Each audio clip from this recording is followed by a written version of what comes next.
There's just too much messaging from our medical experiences and from society that it's just normal to suffer. My experience as a patient really made me want to create a practice that gave patients a very different experience. I do think the holistic approach is really important. For some women, maybe they take a more natural path. Others might want to get access to HRT. It doesn't have to be one or the other. There are ways to feel better, and actually it can be really awesome.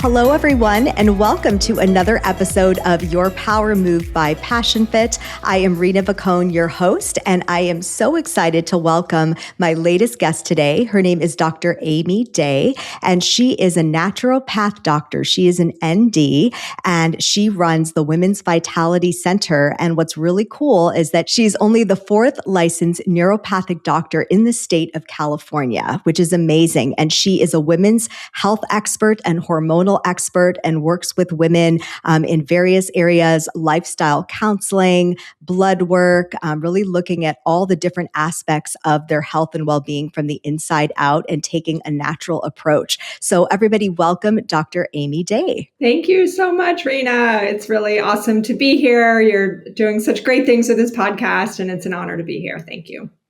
Oh, well, it's an honor to have you. And I just love the story of how we met because Dr. Amy Day was recommended to me, Dr. Amy, by my friend Jackie, who had seen her. And Jackie has been one of my closest friends for almost 30 years. And she really thought that her work would be helpful and beneficial for women's health. And so it's just wonderful to have her. She is a wealth of knowledge, and I can't wait for her to share all that she has to share with you guys. So, Dr. Amy, tell us a little bit about your background, how you got into this line of work, and anything else you'd like to share personally and professionally. Yeah, I mean, there's always a journey, right, to the things that we do in our lives. I was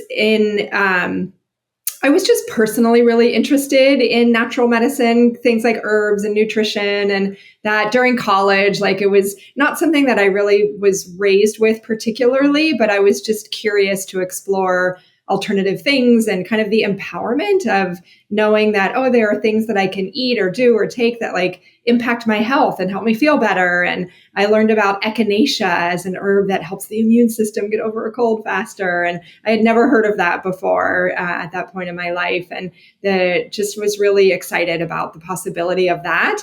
But it was only a personal interest at first. I actually was never interested in becoming a doctor. That was not a path that I was really pursuing. And then my mom actually sent me, she cut out of an actual paper magazine and mailed me in the actual mail an article from Women's Health magazine that was about the profession of naturopathic medicine.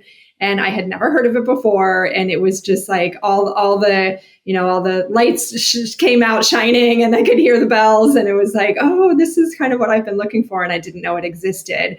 And an opportunity to really study the science. I was in an engineering degree program before that, and then a business degree, and just kind of figuring out my path and my interest. And I really like science and math and engineering and like understanding how things work. But I also recognize that like I was really interested in health and healing and the complexity of our beings and our bodies. And there was this opportunity that was very science-based and evidence-informed, but also very holistic and open and inclusive.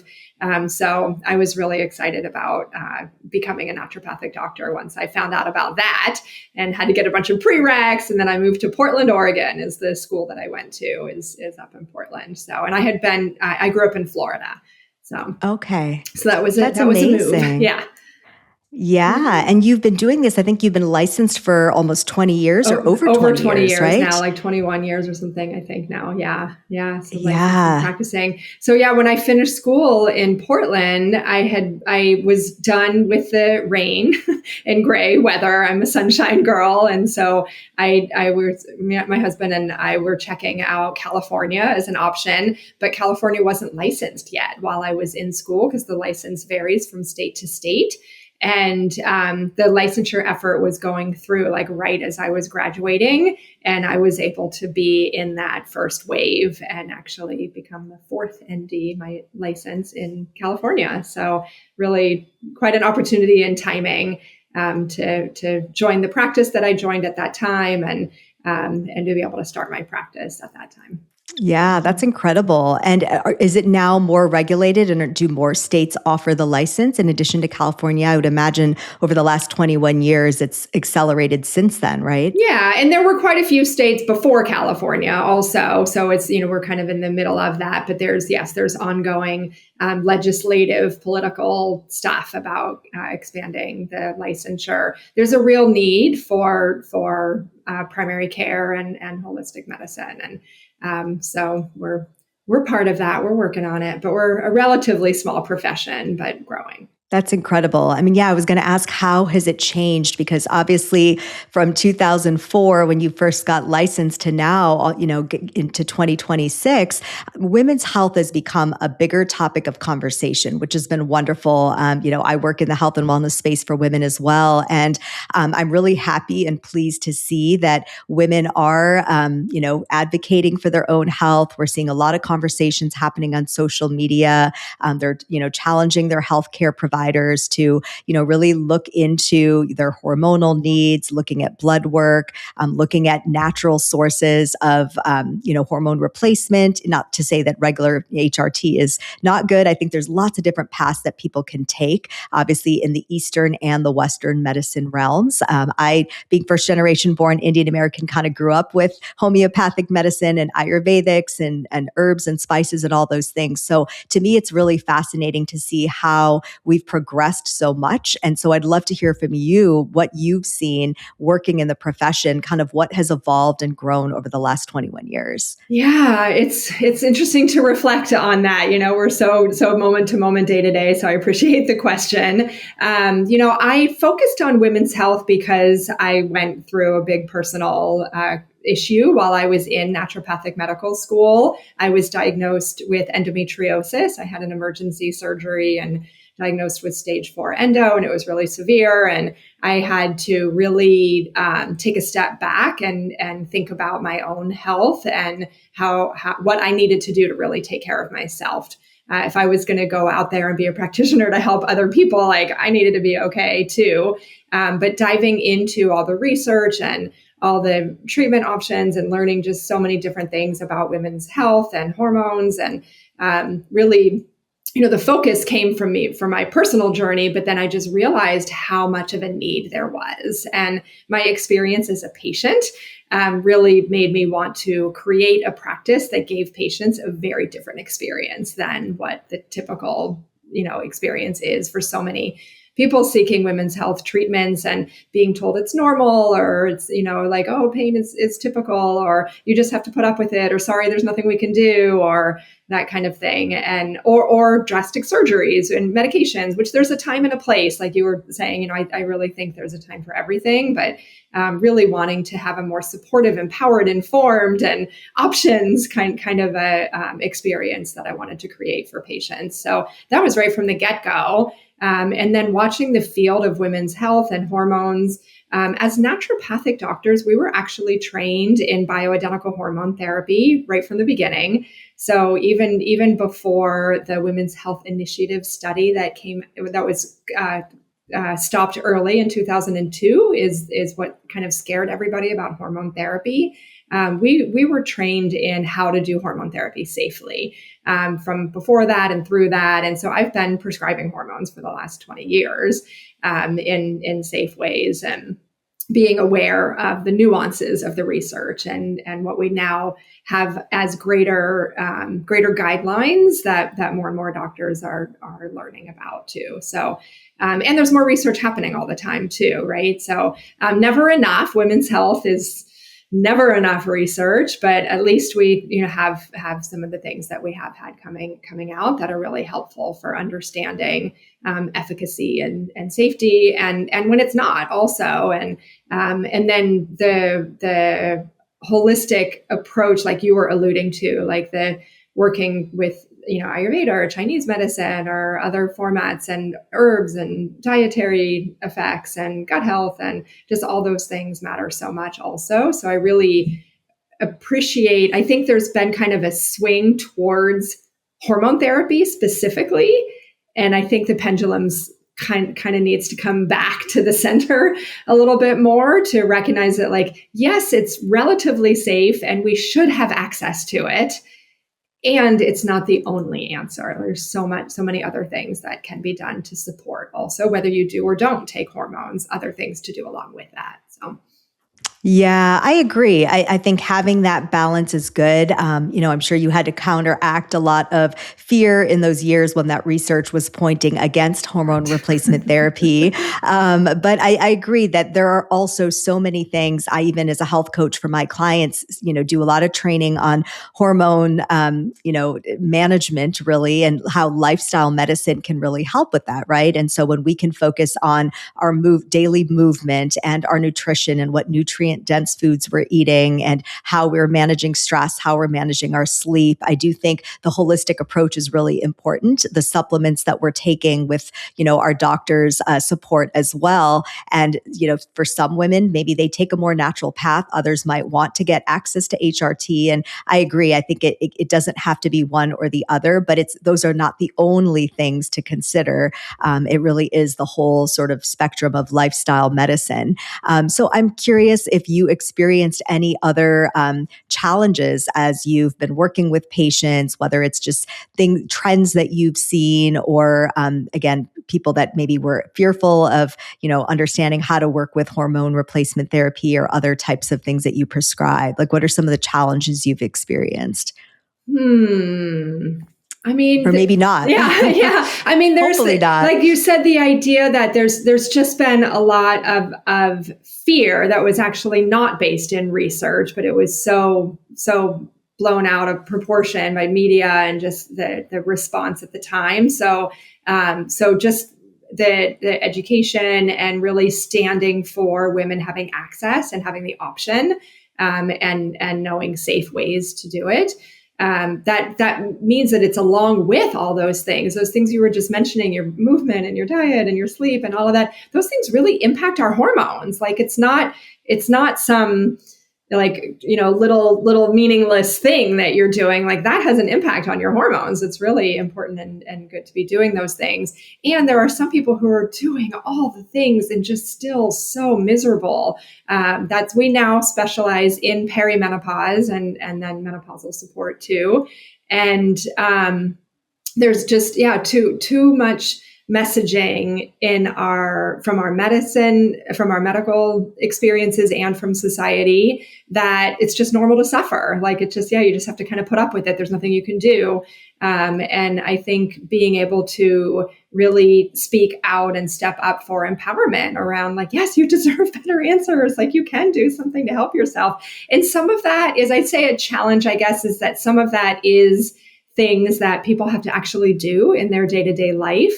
And lifestyle change is hard. And we are up against a lot when it comes to societal norms and expectations and pressures and all of that. Most often when women are going through perimenopause, like your 40s or so in your life, and there's so much going on. If you are a mom, that your kids, you often have aging parents at that point. Like, career moves are just rocking and rolling at that phase usually, and just so much demand on us. And then it's like, oh, and you need to exercise, and you need to cook dinner every night, and you need to do all these things. And it's really hard. So I think finding, part of my journey and challenge in a good way has been finding ways that are approachable and doable and easier, and, the little baby steps that build momentum. And I like talking about the visual of building an upward spiral. Like, just taking one step, like, do one little thing that you can do, and then that might help you to have a little more energy or a little more balance to be able to do the next thing, and to have grace with ourselves. Like, it's not about being 100% perfect 100% of the time, and that's okay. But having forward momentum. ultimately. Absolutely. What you just described is kind of what this whole podcast is about, your power move, right? It's what is that first step on those days when, again, I think a lot of us who are working mothers, as you mentioned, aging parents, we're very busy in our careers. We have marriages, we have communities, family, friends to also care for and be there for. And it can be a lot. And there are the days when we feel burnt out and we feel exhausted and we just don't want to do anything. And so the power moves are, again, those small steps that really help ignite that motivation in you to help you then continue on whatever lifestyle change or transformation that you're trying to make. But to your point, it does start with that one first step. So I'm curious if you can share with our listeners and viewers what your power moves are in your own personal life. And I'm sure those are things that you also share with your patients and clients. But what do you do, whether it's health related, career related, with your relationships? You can pick whatever you would like. That's part of what I feel like you and I, resonate, have such good synergy around and everything because of that idea. Let's see, one of the starting places that has made a big difference for me, and I am not 100% perfect about this, but it's something that I teach a lot of people to try to do too, is to wake up at the same time every morning. And it's like one little thing that has so many ripple effects on our health and our energy and our mood and our hormones and everything. So our adrenal glands, which is what helps us to respond to stress, work on a circadian rhythm. And we produce more cortisol first thing upon waking. It's called the cortisol awakening response. And then it kind of tapers off over the course of the day. And then it's supposed to drop at nighttime when melatonin takes over to help us sleep. So regulating our circadian rhythm by having routines and rhythms in our life is a key thing that I think. I'm all for spontaneity and, being able to go off track sometimes. But generally speaking, trying to have like a regular routine and getting up at the same time every morning and like having a little movement, a little fresh air, a little sunshine, if you can, and like wake your body up so that your physiology is learning that like, okay, now's the time to start. And that just helps to help throughout the whole cycle of the next 24 hours. So that's one starting place kind of thing. Mm-hmm. I love that. And it really does start with sleep, right? Because if you are not properly rested, if your circadian rhythms are off, it just throws everything else off. And then some of the lifestyle changes that you were talking about that are naturally hard become harder because now you don't have the energy to eat well and move well, and everything seems stressful and you lose perspective. So I think what you're saying makes a lot of sense. And it's the consistency. I think that's the key with the sleep to start, but probably all the other things you hear about consistency with your fitness regimen, consistency with your nutrition, or at least following the 80-20 rule, right? Where you can have, like you said, that spontaneity to maybe 20% of the time in all areas, what you're eating, your sleep times, if you're going out or traveling. But yeah, I think that consistency really does matter. So I think that's a great power move. Yeah. And just making the decision about what that wake up time is for you based on your life and your needs and that kind of stuff, and trying to stay within about a half an hour window of that. But then everything backtracks from that to make it possible. So if you know what your wake up time intention is, then I'd say you need to be in bed like 9 hours before that, because you don't sleep the entire time you're in bed. And so backing up, if you're going to go to bed at that time, you don't want to be eating or doing a lot of, exercise or stressful things for those couple of hours before bedtime. So then what does that mean for dinner? And making sure that you have easy but healthy food available to you in the evening. So you just like make the decision of the wake up time, and then you can kind of stack everything from that. Exactly. But you're right. I think having more time allotted for your sleep activity is important because, I think if anyone is tracking their sleep, I track mine on my Fitbit and I look at my deep and REM sleep every single day. My husband and I, we kind of geek out on it. It's like a fun topic of conversation. Like, what was your REM score? What was your sleep score? And most of the time we are tossing and turning for part of the night. I don't think, I can't even remember when I could just sleep for 8 hours hours straight without, waking up or whatever. It's natural to have, like, physiologically, there are sleep cycles over the night where you're deeper and then out of it. And so there's always going to be some part of the night like that. So it's really good to allow yourself more hours than what you think. And it's, I mean, there's the physiology of knowing that some of that time is that way. And then we're up against a lot of pressure around productivity and recognizing that so much of our society and value and worth and there's this deep stuff can be really tied into like being productive all the time, and sleep and rest are just not valued in our society very much. But we know that sleep has so many profound impacts on our brain and our mood and our ability to function and our longevity in so many ways. It's really important. So yeah. It really is. Yeah, doctor's orders. Yes. Sleep. Exactly. And I think it's, hopefully it continues to get better and people are more aware. I know, like, living and working in Silicon Valley in the Bay Area myself, like, it used to be a badge of honor, especially working in the tech industry where I came from before doing the work I do now. And people would brag about, I've been working 80 hours this week and I've barely slept. And, somehow that gave you status or prestige or power for overworking. And I think, we realized, especially during the pandemic, when we had to really put a lens on our own health, that these things are not good for us. Technology, I think, can, it's a double-edged sword, and that also keeps us connected all the time. Having that blue light on the phone just really does mess with our sleep as well. And we're always in this constant state of go, go, go, panic, a sense of urgency. And I agree. I think that really has a profound effect on our health, and it wears on us year after year. So hopefully the more people can get educated, and when they do these practices, do these power moves, and they see how much better they feel, you just hope that, people will continue to have those healthy lifestyle practices. Totally. Can I share another power move that just came to mind? Yeah, please. This is something that's true around these like healthy habit kind of things. And it's also something that's been really significant for me in my professional life too, is not doing it alone. I think really having other people who are aligned and supporting each other and working together towards something, or, supporting you to work towards the thing that you're working towards. I think that the most successful that I've been, and then also just seeing trends with patients, that when you have supportive people around you, whether that's a workout buddy, right, or someone else that's also hopefully within your household that's into healthy eating, and you can do that together, and those kind of things, or like getting to bed on time. Like it's really hard if you don't have a partner that's on board with that too. And so finding ways, and, sometimes the partner's just not on board and you can't wait for that. You have to find your own ways too. But generally speaking, trying to surround yourself with like-minded people that really support the direction that you want to be going in.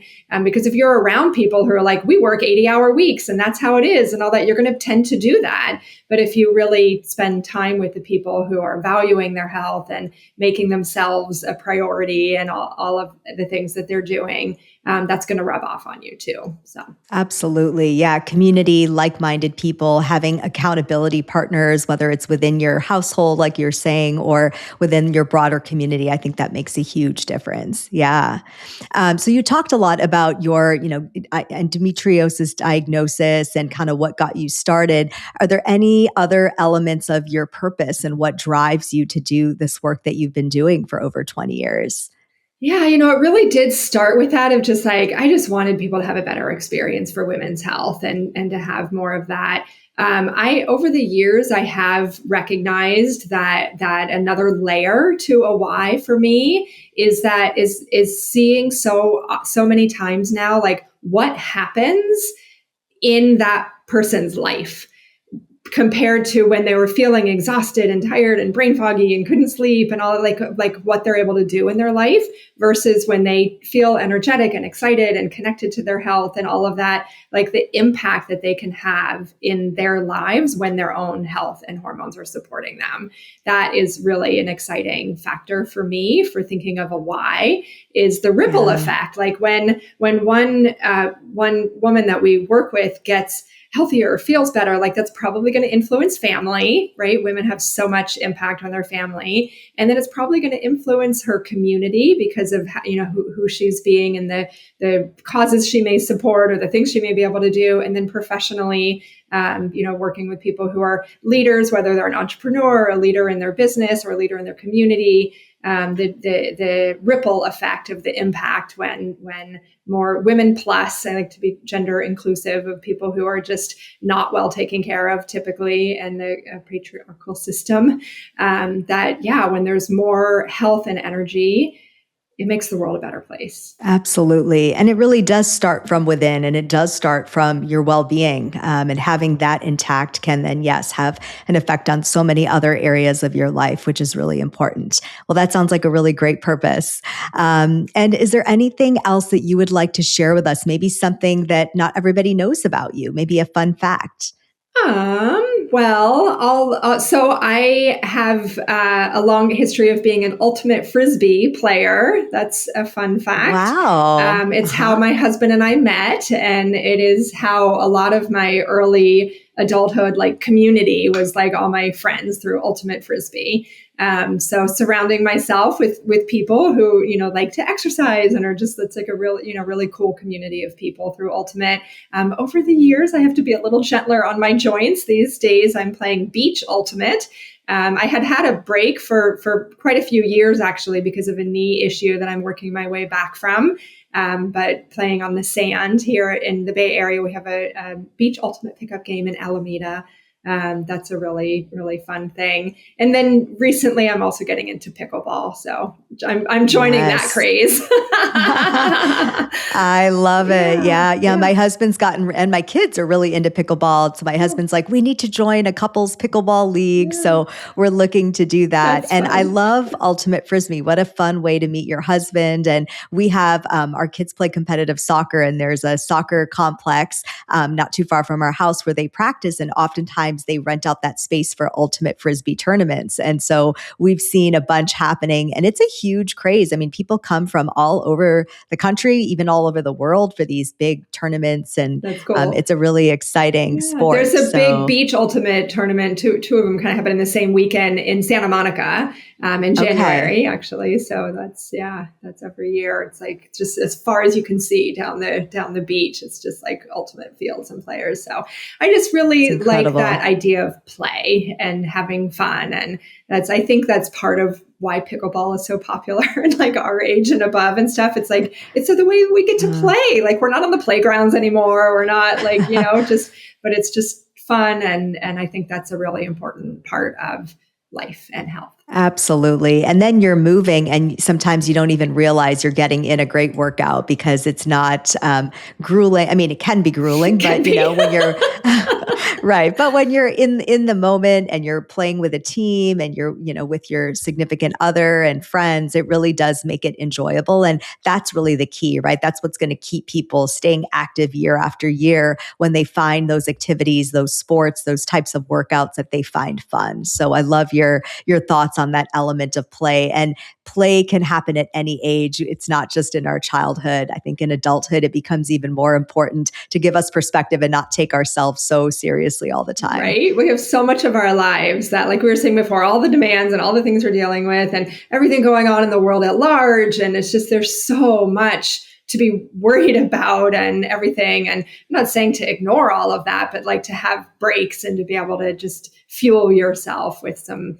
good. I refer to vitamin P for pleasure. Ooh, so I love that. That's an important nutrient to be getting in life, in whatever form. So for some people, it's sports or fitness or physical activities or whatever form that does bring joy and pleasure and happiness into your life. So exactly. We need some of that. Yeah, for a lot of people, that could be music related, singing, playing an instrument, just listening to music, all those things. So I love that. Well, I know you have a very exciting workshop coming up. So I don't know if you want to tell our listeners and viewers more about it and share where they can learn more. Yeah. I have two exciting things coming up, actually, that I'd love to mention. And one, I don't think I've even had a chance to mention to you, so I will just throw it in here. I am so honored honored to share this, that I am one of the featured experts in an upcoming documentary that's about perimenopause. It's called The M Factor Before the Pause. And it's the M Factor 2. So they did a movie last year that was about menopause. And this one is a documentary film about perimenopause. And it's releasing over the spring of 2026. So look for that, I would say. And there's going to be screenings around the country and even in other countries too. So the M Factor film is something to look for. We'll be hosting a screening here in Berkeley on March 21st in 2026. And it's just going to be a really, really educational and empowering film for people about perimenopause. So a really important conversation to be having. And I'm really honored to be a part of that. So that's incredible. And you've already filmed it. So now it's just going to be coming out in spring of 2026. Yeah. Wow. Well, congratulations to you. I am sure it is going to be watched by many, many women and others as well, men alike or anybody, because I think it is such an important topic. Perimenopause and menopause are coming up a lot. And I think having the right scientific research and education from experts like yourself is what people need so that they can make really well-informed choices, having access to all the information. So I cannot wait to check it out. And I really congratulate you. That's fantastic news. Thanks. Yeah, very exciting. So, and then for my workshop, so we have a workshop that's available on demand. So it's accessible and it's called Navigating Perimenopause. Is HRT right for me? So it's a question we get a lot of time. So it's just really packed with a lot of education and understanding about how to think about HRT and maybe it is, maybe it isn't. If it is, maybe there's other things that go along with it too. So that workshop, Navigating Perimenopause, Is HRT Right for Me, is available on our website. It's womensvitalitycenter.com/workshop. And I think we'll throw that in the show notes too. So yeah. Yes. Definitely. Yeah, we'll have all this information in the show notes so people can find you. Well, Dr. Amy, this was such a pleasure. I've really enjoyed our conversation. You shared so much important information that I think can really help women to look at hormonal changes, perimenopause and menopause in a different way, because I agree with you. It doesn't mean that life has to be negatively impacted for years and years on end. There are ways to still manage your health, manage your hormones and your life so you can still feel great and enjoy life, which is how it should be. It doesn't, age should not dictate how good you should feel from the inside out in your physical and mental health. So totally. I think the work you're doing is so important. Thank you so much for being here today. Thank you. Thank you for having me. Yeah, it's not normal to suffer. Don't take that message and find your answers, because there are ways to feel better and actually it can be really awesome. I was just talking to someone this morning. She's like, this is actually going to be great to not have periods and all of that. So there's some real pluses to embrace too. While with any change, there's things we're losing and letting go of, but there are some real pluses as well. So that's right. There's always a silver lining to be found in any situation. Yeah. Thank you so much. Yeah, thanks again. And thanks everyone for tuning in. We will be back with another episode soon. Feel free to subscribe, rate and review, share with your family and friends, and I'll be back with another episode of Your Power Move by Passion Fit soon. Thank you so much and take care.